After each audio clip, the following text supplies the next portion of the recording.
Good afternoon, everyone, and welcome to another installment of JLC TV with today's Monday episode with the diary of a salesperson. So today we're going to be going into what it takes to be a salesperson, also kind of a little bit of my routine as well, and how Jan is looking for me. I mean, I'm not saying, and I've abbreviated Jan, of course, January, and as well, actually, on that subject.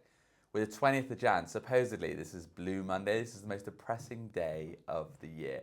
But it's not going to get me and it's not going to get us. And these are a few of the things actually that I'd recommend to do to make sure you don't fall prey to the gloomy, suspicious activities of 20th, the blue January. So for me as well, I've been doing dry Jan, as many of us out there are. So dry Jan, obviously we're not drinking alcohol, not doing anything that can upset your peace of mind. For me, like going out, like having a drink, love the crack, as we all do, love enjoy going to the pub with friends and everything like that, as we all do as well. But of course, it does get ahead of us, or it can upset the natural order of things, the balance. So I've been doing dry Jan. Personally, for me, that's been just been not going, been not drinking at home. You know what it's like, having a glass of wine in the evening.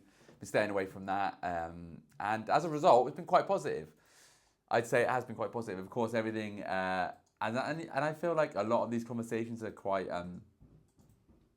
they happen quite a lot with my friends. Like they always say the same thing. We always say the same things.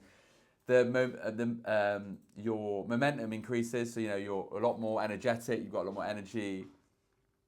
You're more, what's the word? You know, you get a lot more done. Oh, what's the word? What am I trying to say? Productive. There we go. God, my productivity is my productivity has increased, and I feel like my weekends are a lot longer. Because you're not spending like 50% of it hungover, and when you're drunk as well, like you're on a night out or in the day or whenever you're drinking, time seems to move forward quite quickly. So time does get away from you. So yeah, we're more productive. We've got a lot more energy. You know, all of the horrible things that come with a hangover, they're not there. And of course, as well, your back pocket's a lot further because you're not spending as much money at the pub. And alcohol beverages, certainly when you're going out, it can be really expensive. So and we're just trying to I'm trying to see a lot more of what life has to offer. Like going out, like last weekend, I saw the starling murmurations. Starling murmuration, if you don't know what starling is, it's a native bird that comes over here and migrates in the millions. Make the patterns in the sky. Yeah, I want to see that. It was quite the marvel, and of course as well we are used to when we say the wildlife and things like that. We see that a lot on telly, and bearing in mind they've got drones, they've got lenses with 100 times zoom, and you know a lot of these programs that we see that are like an hour long, maybe even 30 minutes, have been recorded over a year span. So you know, it's not. I mean, it's still quite a spectacle to see, but as quickly as they came, they were gone. So we were there for about 30 minutes, and you got to be around dusk. It's about 3:30 up where we live in Bristol. It's about 30 minutes from there, and yeah, there's about 1 million starlings that come in just before dusk. It was about 4 o'clock, just getting dark, and then these sea of birds like come in, and it was quite the spectacle, to be honest. And there was loads of people there, you know, all with their cameras, with their lenses, with their tripods, with their knowledge, their bird knowledge. A lot of keen, avid bird watchers and enthusiasts were there. So it's nice to be amongst that. And also as well, it's nice this is what planet Earth has to offer. You know, not saying that that's kind of all we did, but like I feel like a lot of what we do now, certainly in social events, are alcohol driven. A lot of it's alcohol based, you know, so it's nice to go out and do something that doesn't revolve around that. And as simple as it was free. It was, you know, something you can't actually pay for, because these things, we don't control them. They come in, they nest, and then they go. And they came in. It was like watching like a current, you know, like a current, like how you'd expect like a current to operate underwater. Oh yeah. These birds moved like fish. They were like a huge swarm, and moving almost like they were completely harmonized, like they were all in sync with one another. One would move and then they would all move, and it was like completely harmonised, and it was just quite a spectacle, really. So yeah, I went and watched that, and I guess it just, with the substance of alcohol, it does drive you to just become a little bit more creative with the times that you do go out, because I've done it before where I've not gone out, I've not drunk, or I've not touched alcohol, but it's been quite a sheltered life, staying in, watching telly, and just staying away from going out full stop, because you can't, for whatever reason, go out without the presence of alcohol. It's social. I mean, a lot of it is around that, a lot of social side, and I still feel it as well. Being completely transparent, I do still feel it. When you're going out with your friends and they're drinking, you're not. Yeah, you do feel that little bit of like a bit of FOMO, but that quickly goes in the morning when you're like, I feel good, and your friends and everything like that, they're feeling it, and it's kind of like it's a cycle that repeats itself quite frequently. But yeah, so you've got to be a bit more creative with it, and of course as well, with the absence of alcohol, and now we're feeling good. Of course, you got to utilise that, because it is only for Jan, and I think I might extend it going into Feb, March as well, perhaps. But yeah, you've got to be going to the gym. You've got to be staying active, and for me that is running on the weekend. So run in the morning, do a little 5k. I built up to 5k again. I did drop back a little bit. I just did it. I'm kind of late 20s at the moment. My best time was 22 minutes. I was back. This is about a year ago.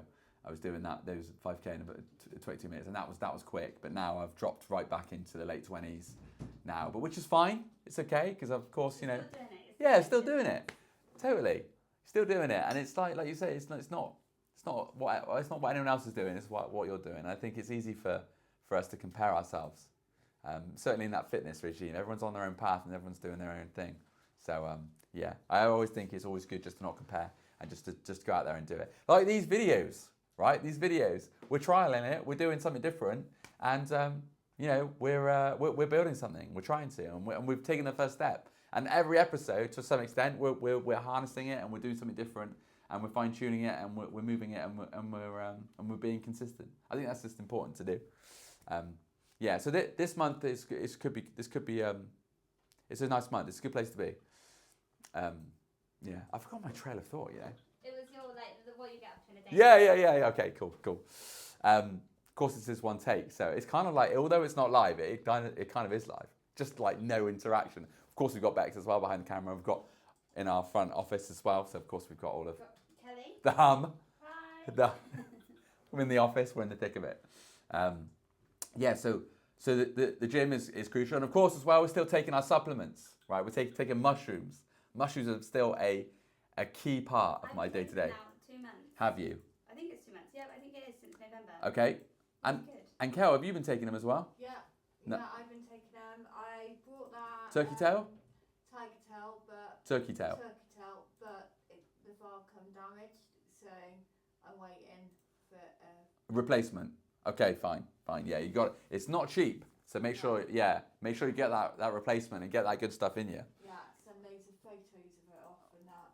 Did you? Did they ask for photos? Did they? Wow. Amazon. God, you wouldn't have thought that. You would have thought Amazon just to believe you. Yeah. Normally they just go with a return. It's expensive stuff. But yeah, I mean, we're still taking that. We're going to the gym every day, or trying anyway. Today actually was tough. It almost got me today. Today it almost got me. In my head, when that alarm goes off, you think, I could do it tonight, the gym. Or, I stay in bed today, have a couple of more hours, but I don't even sleep. Well, once I'm up, I'm up. And even if you do sleep, it's no quality sleep. So it's not like you're like an hour or 2 hours better for it. So I got up this morning, it was cold as well. We've got a cold snap coming in this week as well. I'm like turning into a news channel now. So yeah, there's a lot. There was a lot against me this morning, but I'm glad I went through it. Because really, right, all these things that in your head that you want to achieve and you want to do, and I know it's so cliche, but the only person that's going to let you down is you. It's no one else. And this morning, I felt like I recognised that voice in my head that was telling me these things to put at ease, or maybe make it okay that I was to miss it. So like, go tonight, and it's warm as well in bed, it's cold outside, all these things. And it's so difficult, and it's so easy to succumb to those voices. Those voices are plague all of us. I'd say the majority of us have these kinds of voices that tell us that there's an easier way, or and I just think you need to sit there and you need to recognize that voice. And I think you're not going to achieve greatness, or you're not going to achieve what you want to achieve by listening to those voices. It's almost like use them as a beacon, or just do the opposite of what is easiest, because everyone does the easiest thing. Yeah, and if everyone did the easiest thing, no one would make progress. Yeah, exactly. And it's like protecting your comfort zone. We see it a lot in the industry, you know, and in sales as well. It's tough.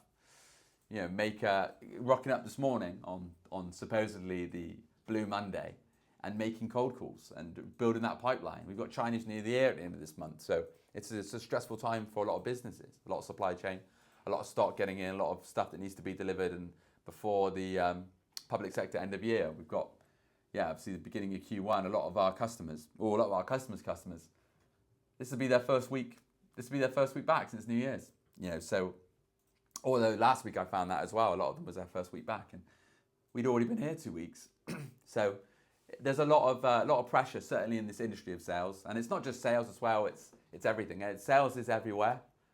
I think the often misconception with sales is that it's just limited to, you know, buying or selling and selling something or getting someone else to sign a dotted line. But sales is literally everywhere. On the subject of sales, you've got the inauguration happening in the US, President Trump. I mean, sales is a massive part of politics. Selling yourself, selling your ideas to Congress or voters. I mean, arguably that's probably the number one salesman right there, and he probably would tell you that as well, Mr. Trump.